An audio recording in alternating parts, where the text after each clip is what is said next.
Hello friends, पुन्हा एकदा तुमचे खूप खूप स्वागत आहे आरवण ममाज किचनमध्ये एका नवीन रेसिपी व्हिडिओसोबत। तर मंडळी, आज मी तुमच्यासोबत अजून एक रानभाजीची रेसिपी घेऊन आलेली आहे, जी फक्त आपल्याला पावसाळ्यातच मिळते।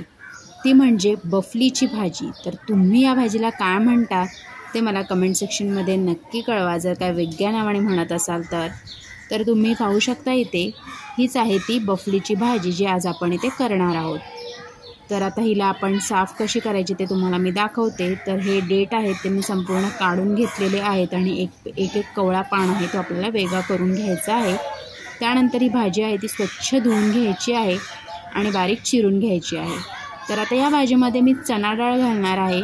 तर तुम्ही ही भाजी नुसतीच अशी कांदा लसणावरही करू शकता, पण तिला करण्याआधी आपल्याला वाफवावी लागते। तर इथे मी ही चणा डाळ आहे ती आधीच भिजत ठेवलेली होती रात्री।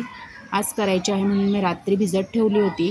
तर आता आपण फोडणी करूया। त्यासाठी 2 मोठे चमचे तेल मी ते भांड्यामध्ये घेतलेलं आहे।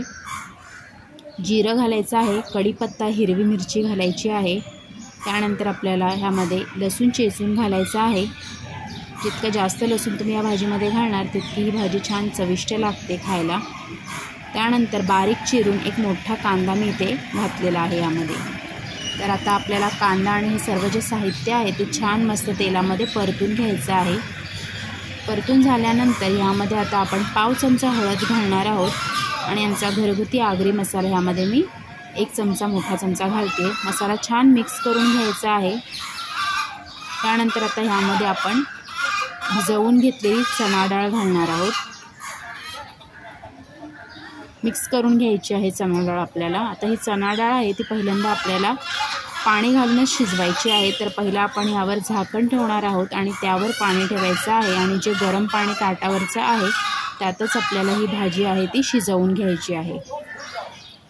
तर अशा प्रकारे मी यामध्ये आता पाणी घालते आहे। एक वाफ काढून झाली की आपल्याला ह्यामध्ये जो हा गरम पाणी आहे तो घालायचा आहे आणि ही चणा डाळ आहे अर्धवट अशी शिजवून घ्यायची आहे। आता पाणी घालूयात आपण ह्यामध्ये।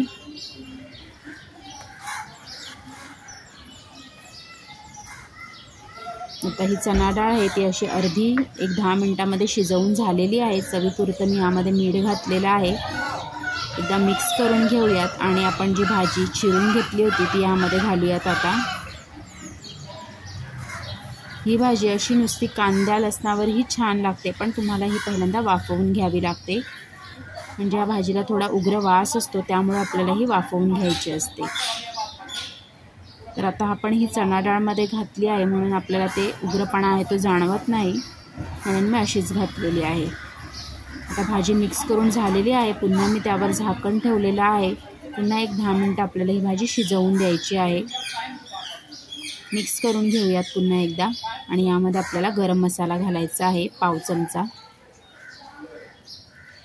गरम मसाला घातल्यानंतर आपल्याला ह्यामध्ये चिंचेचं पाणी घालायचं आहे 1 छोटा चमचा।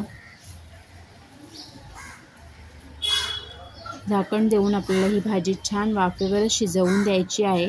एकदा चणा डाळ की अर्धवट शिजली की नंतर आपल्याला ह्यामध्ये पाणी वगैरे काही घालायचं नाही आहे। आता ह्यामध्ये आपण घालूया 1 छोटा टेबलस्पून चिंचेचं पाणी। मिक्स करून घेऊयात।